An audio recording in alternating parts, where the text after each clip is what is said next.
From the Nasdaq market site in Times Square, I'm Justin Foley, and this is Behind the Bell. In just a moment, Yatra will be ringing the Nasdaq closing bell, but before they do, we're joined by their co-founder and CEO, Mr. Dhruv Shringi.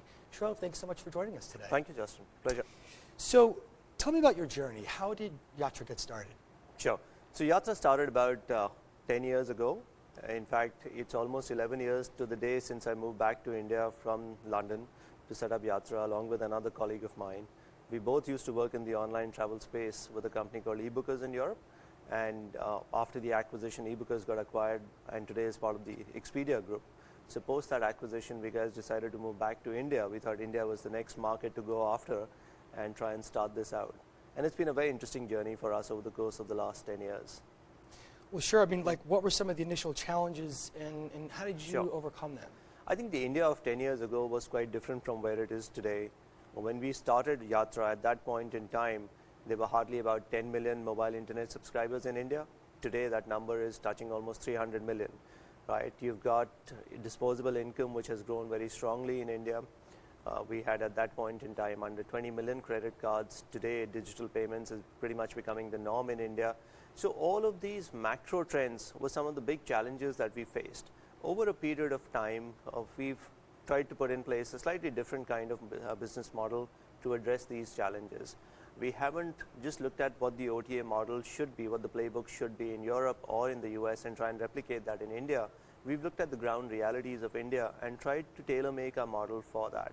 And it's taken the shape, if you see, we've got about 14,000 agents who cover about 700, 800 cities in India.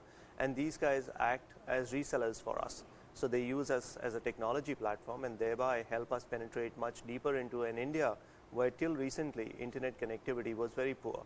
Right. Similarly, we've got a strong proposition for corporate travelers because in India with disposable income being low, leisure travel is still limited. So that's how we've tried to tweak our business to be able to, in a way, right-size our model for the Indian market. Well, it's only been a decade since you started and you're already listed. How did you do it? I think it's been an incredible journey. Okay, for us, we've always believed that the market is large enough. We believe that the model that we've put in place is the right model for the market that we are operating in. And we've been very fortunate to have a strong bunch of supporters in the kind of investors that we've had, the board members that we've had, who've supported us through this journey. I mean, it's not just been one of streamlined straight growth, right? Like any other startup, we've been through our ups and downs. But what really sees you through these difficult times is the people that you have around you. So if you've got a core set of people who support you, who are there with you, and you have their trust, then you're able to see any kind of downturn and keep building the business towards what is the right long-term objective. Well, now that the IPO is over, the hard part's over, right. How do you feel? It still hasn't sunk in. Yeah.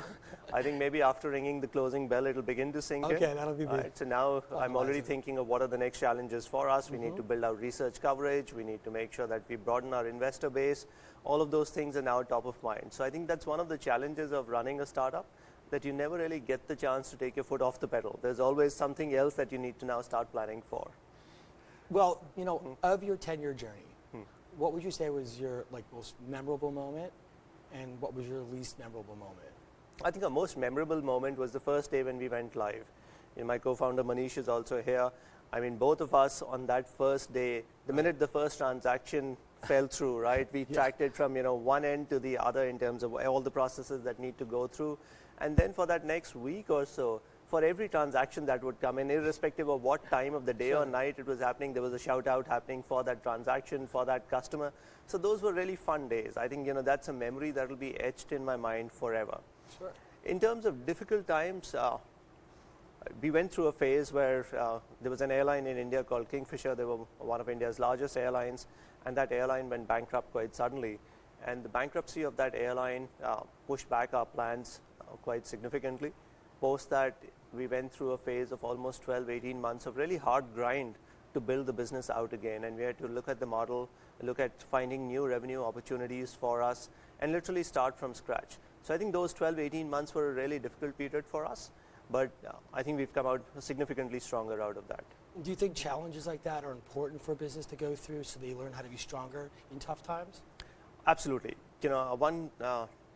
One would ideally have wanted those to not happen.